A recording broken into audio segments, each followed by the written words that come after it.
I never expected to become the neighborhood legend who took down Patricia Manning, but when you mess with a combat veteran's property, you'd better be prepared for war. Especially when you're the president of the most notorious HOA in Lakeside Estates. The morning I discovered what she'd done, I was neck-deep in engine grease under Mrs. Hoffman's ancient Buick. My small auto repair shop had been struggling since I returned from my second tour in Afghanistan 5 years ago, but I managed to keep the lights on and pay the mortgage on my modest ranch-style home. The house wasn't much, 3 bedrooms, 2 baths, and a decent backyard that butted up against a wooded creek area, but it was mine, free and clear, left to me by my grandfather. My phone buzzed in my pocket. Sliding out from under the car, I wiped my hands on a rag and checked the screen. It was my neighbor, Felix Reynolds. "Frank, buddy, you need to get home right now," Felix said, his voice tense. "There's a construction crew in your backyard." "What?" "I didn't hire any construction crew." "I know. It's Patricia Manning's people. They're digging up your back property line." I thanked Felix, locked up the shop, and raced home in my old F-150. As I pulled into my driveway, I could hear the unmistakable sound of heavy machinery behind my house. Jumping out of the truck, I sprinted through my side gate and froze at what I saw. A full construction crew was excavating a massive hole along my back property line. The ancient oak tree my grandfather had planted was gone, and wooden forms for concrete were being set up. A swimming pool. They were building a swimming pool that extended at least 15 feet onto my property. Standing next to a man with blueprints was Patricia Manning herself, the 50-something president of our HOA, dressed in white capri pants and a silk blouse despite the summer heat, her highlighted blonde bob perfectly styled as always. When she spotted me, her smile flickered for just a moment before returning with practiced precision. "Franklin!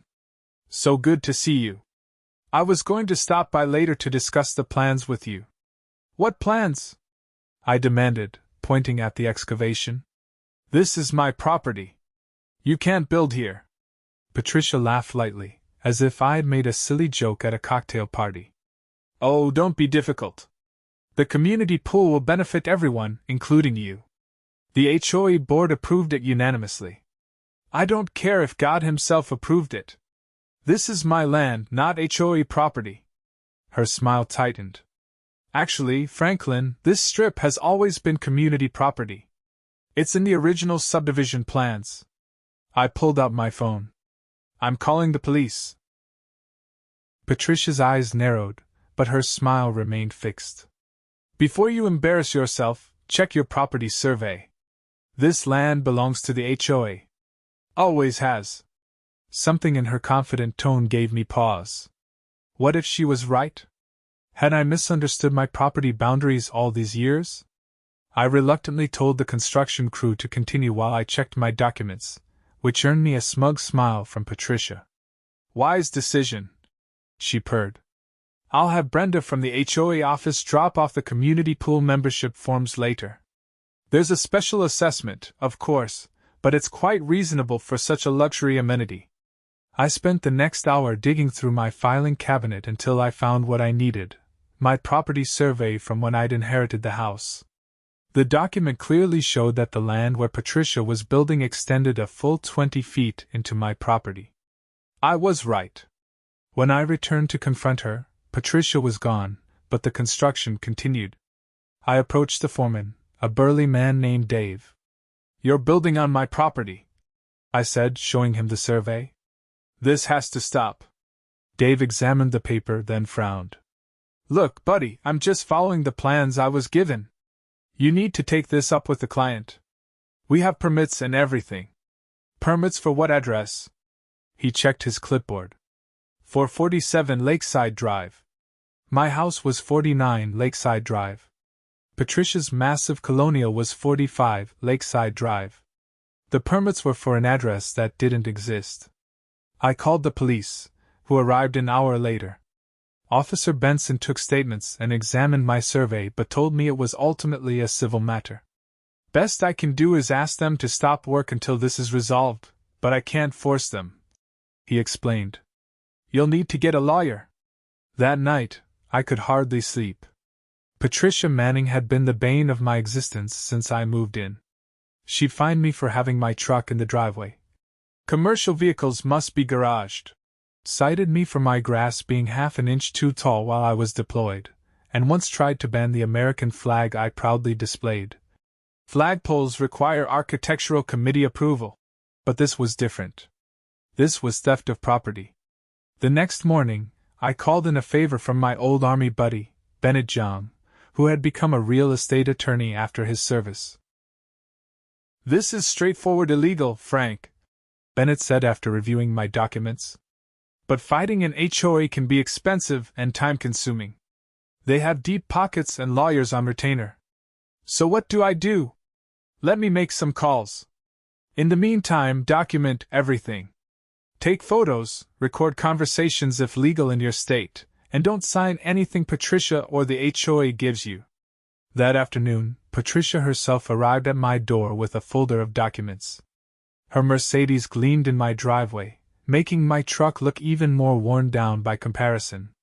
"Franklin, I have the pool membership papers for you to sign," she said with a smile that didn't reach her eyes. "The assessment will be $8,500, but we're offering a payment plan for those who might find that challenging. Patricia, you're building on my property. I have the survey to prove it." She waved a manicured hand dismissively. "Your survey is outdated. The HOA annexed that strip years ago for drainage easements. It's all perfectly legal. Show me the documentation." Her smile tightened. "It's on file at the HOA office." "But really, Franklin, don't you want to be a team player? The community pool will increase your property value significantly. If it's all above board, you won't mind if my lawyer reviews those documents." Something flashed in her eyes, worry, perhaps? But it was gone instantly. "Of course not. I'll have Brenda gather them. In the meantime, these need to be signed by Friday." She thrust the folder at me. I didn't take it. "No signatures until my lawyer reviews everything." Patricia's pleasant mask slipped for a moment. "This isn't optional, Franklin. The HOA covenant gives us the authority to steal my land?"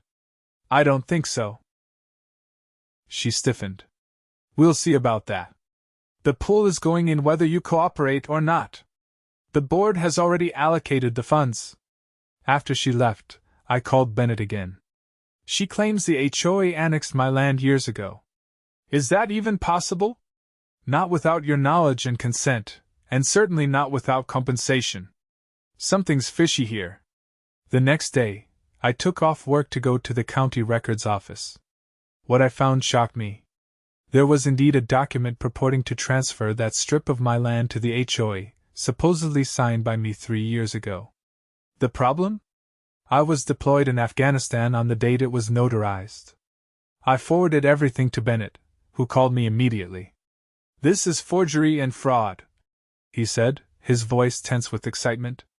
"They falsified a property transfer. That's a felony. So now what? Now we go on the offensive. I'm filing for an emergency injunction to stop construction. And Frank? This just got a lot bigger than a property dispute." 2 days later, Bennett and I appeared before Judge Harris for the injunction hearing. Patricia was there with the HOA's attorney, a slick-looking man named Garrett Wilson. To my surprise, they didn't contest the injunction. "My client has reviewed the situation and agrees to pause construction pending resolution of this unfortunate misunderstanding," Wilson stated smoothly. The judge granted our injunction, and I felt a small victory. But as we left the courtroom, Patricia cornered me in the hallway. "You're making a serious mistake," she hissed, her mask of pleasantness completely gone. "The HOA can make your life very difficult. Very difficult indeed. Are you threatening me, Patricia?" Her smile returned cold and calculating. "Just stating facts. Think about it, continuous inspections, fines, liens. Or you could be reasonable, accept a fair payment for that useless strip of land, and enjoy the new community pool." "That useless strip has been in my family for decades," I replied. "And I don't respond well to threats." I walked away, but her words stayed with me. She was right about one thing: the HOA could make my life miserable. They had before. But something else was bothering me. Why was Patricia so determined to build the pool on my land specifically? There was plenty of actual HOA common ground elsewhere in the neighborhood. That night, Felix came over with beer and pizza. "You're the talk of the neighborhood," he said, popping open a can. "Nobody stands up to Patricia like this. I don't understand why she's so fixated on building on my property." Felix took a long pull from his beer. "Well, there is something odd. Last month at the book club, Brenda from the HOA office mentioned that Patricia had arranged for some special VIP investor to tour the neighborhood. Something about a luxury development company. What would that have to do with a community pool on my land?" Felix shrugged. "No idea. But I did see her showing some suit-wearing types around last week. They spent a lot of time looking at the creek area behind your house." The creek. It suddenly clicked. My property was the only private land with direct access to Lakeside Creek, which fed into the larger Lake Harmony. Every other creek-facing lot was HOA common area. If someone wanted to develop along the water, they'd need my land, or at least access through it. The next morning, I went to the city planning office and requested information on any proposed developments in our area. The clerk was initially hesitant but became more helpful when I explained the situation. "There is something in preliminary review," she said, pulling up a file on her computer. "Lakeside Harbor Estates. High-end condos along the creek and lake. But they'll need significant rezoning approval." "Who's the developer?" She checked the screen. "Manning Luxury Properties. Patricia's company." The pieces were falling into place. She wasn't building a community pool, she was setting up access for her own private development project, using HOA funds to basically steal my land. Armed with this information, Bennett expanded our legal action beyond the injunction.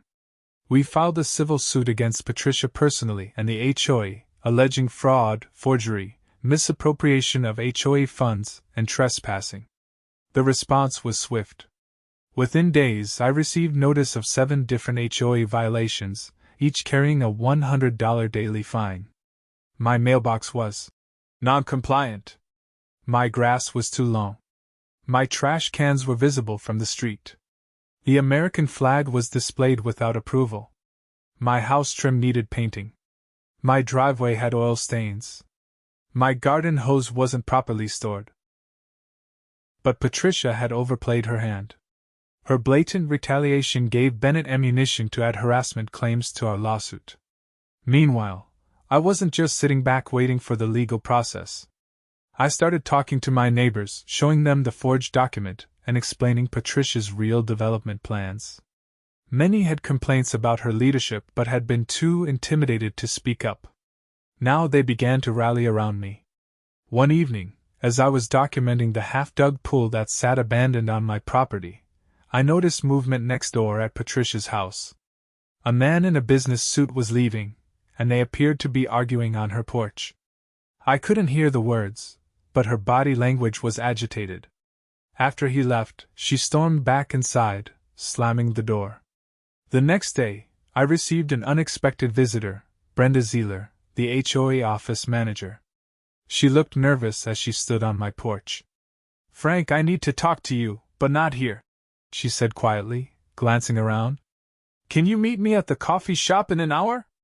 At the coffee shop, Brenda fidgeted with her cup.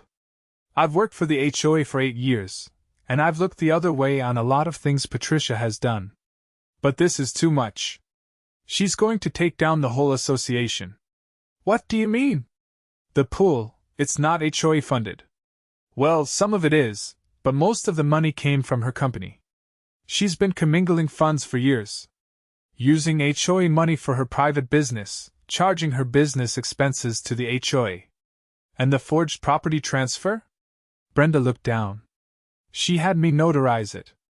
She said you'd signed it before deployment, and just needed it processed." "I didn't know." "Brenda, that's a crime." She nodded miserably. "I know. That's why I'm here. I have documents, bank statements, emails, the original plans for the development. She's planning to sell access to your land for millions. Are you willing to testify about this? She hesitated, then straightened her shoulders. Yes. I have a daughter in college. What kind of example am I setting if I let this continue? With Brenda's evidence, our case transformed from a property dispute into a full-blown criminal investigation. The district attorney got involved, and Patricia was charged with multiple felonies: forgery, fraud, embezzlement, and misappropriation of funds. But Patricia Manning wasn't going down without a fight. She denied everything, claimed Brenda was a disgruntled employee, and hired one of the most expensive defense attorneys in the state. The criminal case would take months to work through the system. In the meantime, my civil suit proceeded. During discovery, we uncovered the true extent of Patricia's scheme. She had leveraged her position as HOA president to orchestrate a lucrative development deal worth millions, with my property as the linchpin providing water access. Without it, the project was worthless. What she hadn't counted on was my stubbornness, or the documentation I'd kept over the years. I had records of every interaction with the HOA, every payment, every citation. I even had security camera footage of Patricia measuring my yard while I was at work, months before construction began. As the court date approached, Patricia's attorney reached out to Bennett with a settlement offer, $50,000 for the disputed land, and we drop all claims. She's desperate, Bennett told me. But she's still not getting it. This isn't about money. No, I agreed. It's about right and wrong. Counter with our terms. Our counteroffer was simple. Patricia would resign from the HOA, pay for all damages to my property, cover my legal fees, and make a public apology. In exchange, I wouldn't pursue punitive damages in the civil case. She rejected it outright. The day before our court date, Felix called me in a panic. "Frank, there's a construction crew at your place again." I raced home to find Patricia supervising workers who were filling in the pool excavation. When she saw me, she smiled triumphantly. "Just restoring your property, Franklin. Isn't that what you wanted? Not without court approval. You're violating the injunction." She shrugged. "My attorney advised me that good faith restoration of the property would be viewed favorably by the court." I called Bennett, who immediately notified the judge. Within an hour, a court officer arrived with a cease and desist order. The workers left, but Patricia remained. "You think you're so clever," she said, her voice low and dangerous. "But you have no idea who you're dealing with. I built this neighborhood. People respect me." "They fear you," I corrected. "That's different." Her eyes narrowed. "I've made an art of dealing with difficult people like you. By this time tomorrow, you'll wish you'd taken the money." That night I couldn't sleep. Patricia's threat lingered in the air. I checked and rechecked my doors and windows. Around 2 a.m., I heard a noise outside. Looking through the blinds, I saw a shadowy figure in my backyard. I called 911, then grabbed the baseball bat I keep near my bed. By the time the police arrived, the figure was gone, but they'd left something behind. All along my back property line, someone had driven stakes with orange surveyor's tape, marking out a new boundary that cut 10 feet into my yard. The responding officer documented everything. "Looks like someone's trying to intimidate you," he said. "I know exactly who," I replied. In court the next morning, I was ready. Patricia arrived looking immaculate as always, but I noticed the strain around her eyes. Her attorney presented their case first, arguing that the property line was ambiguous, that the HOA had acted in good faith, and that any documentary discrepancies were simple clerical errors. When our turn came, Bennett methodically dismantled their defense. He presented the forged document, my deployment records proving I couldn't have signed it, and Brenda's testimony about Patricia's instructions to notarize it anyway. He showed the HOA financial records revealing how Patricia had diverted funds. Then he played my security footage showing Patricia measuring my yard, followed by evidence of her development company's plans.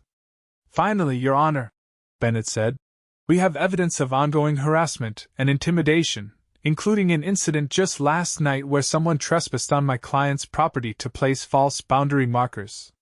The judge's expression grew increasingly grave as our evidence mounted. When she spoke, her voice was sharp with disapproval. Mrs. Manning, the evidence of fraud here is overwhelming. I'm ruling in favor of the plaintiff on all counts. Patricia's face went pale. Furthermore, the judge continued, I'm forwarding all evidence of criminal activity to the district attorney's office.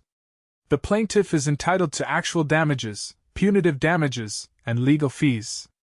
I'm also issuing a restraining order preventing Mrs. Manning from approaching Mr. Xavier or his property. Patricia leaned over to her attorney, whispering frantically. He addressed the court. Your Honor, my client would like to discuss settlement options before damages are assessed. The judge looked at me. Mr. Xavier? Are you willing to entertain a settlement? I nodded. Yes, Your Honor, under the right terms. The judge ordered a recess for settlement discussions. In the conference room, Patricia's confident facade had completely crumbled. Her attorney spoke instead. My client is prepared to offer $100,000 for the property damage and inconvenience. Bennett shook his head. The punitive damages alone could run into the millions given the evidence of fraud and the attempted development scheme. Not to mention the criminal charges still pending. What do you want? Patricia finally asked, her voice barely controlled. I leaned forward. I want my property restored, all legal fees paid, and a public apology. Fine, she snapped. Anything else? Yes. You put your house up as collateral for this lawsuit, didn't you? Her face confirmed it before she could deny it. I want your house. You sign it over to me, and I'll drop the punitive damages claims and put in a good word with the DA. Patricia laughed bitterly. My house? It's worth over $1 million. And your fraud has cost me my peace of mind, damaged my property, and nearly cost me my home. Not to mention the criminal charges you're facing. Prison time, Patricia. Years of it. Her attorney whispered something in her ear. The color drained from her face. I can't, that's my home. It was my home you tried to steal first, I reminded her. After an hour of tense negotiation, we reached an agreement. Patricia would transfer ownership of her house to me, pay all my legal fees and property restoration costs, and make a public apology to the neighborhood. In exchange, I would drop the punitive damages claims and speak to the DA about her cooperation. When we presented the settlement to the judge, she reviewed it carefully. This is highly unusual, she said. Mrs. Manning, are you certain you understand what you're agreeing to? Patricia nodded stiffly. Yes, Your Honor. Very well. Settlement approved. 2 weeks later, Patricia Manning stood before the assembled neighborhood at the community center. Her normally perfect appearance was disheveled, her voice hollow as she read her apology. I abused my position as HOA president for personal gain. I attempted to misappropriate property belonging to Frank Xavier. I used HOA funds improperly. I apologize for these actions and the harm they caused. The room was silent when she finished. As she turned to leave, someone began to clap slowly. Others joined in, not for Patricia, but in recognition of her defeat. She hurried out without looking back. The criminal charges were reduced in light of her cooperation, but she still faced probation and community service. Her development company collapsed when investors pulled out after the scandal broke. And within a month, she had moved out of the neighborhood entirely. As for me, I sold Patricia's colonial for just under $1 million. I kept enough to restore my property, expand my auto shop, and set up a college fund for Felix's kids. The rest I donated to a veterans housing charity. I still live in my grandfather's modest ranch house. The oak tree has been replaced with a new sapling that will someday provide shade for future generations. The half-dug pool has been filled in, the land restored. The HOA has new leadership now, a committee of 5 neighbors instead of a single president. They've rewritten the bylaws to require transparency and homeowner approval for all major decisions. My American flag flies proudly in my front yard, no approval required. Sometimes neighbors ask why I didn't keep Patricia's luxurious house for myself. I always tell them the same thing. That was never my home. This is. Then I point to my grandfather's house, with its weathered porch and the new oak sapling growing strong in the backyard. It's not about the money or the victory. It's about standing your ground when someone tries to take what's rightfully yours. Some lessons cost $1 million to learn. Patricia Manning learned hers the hard way.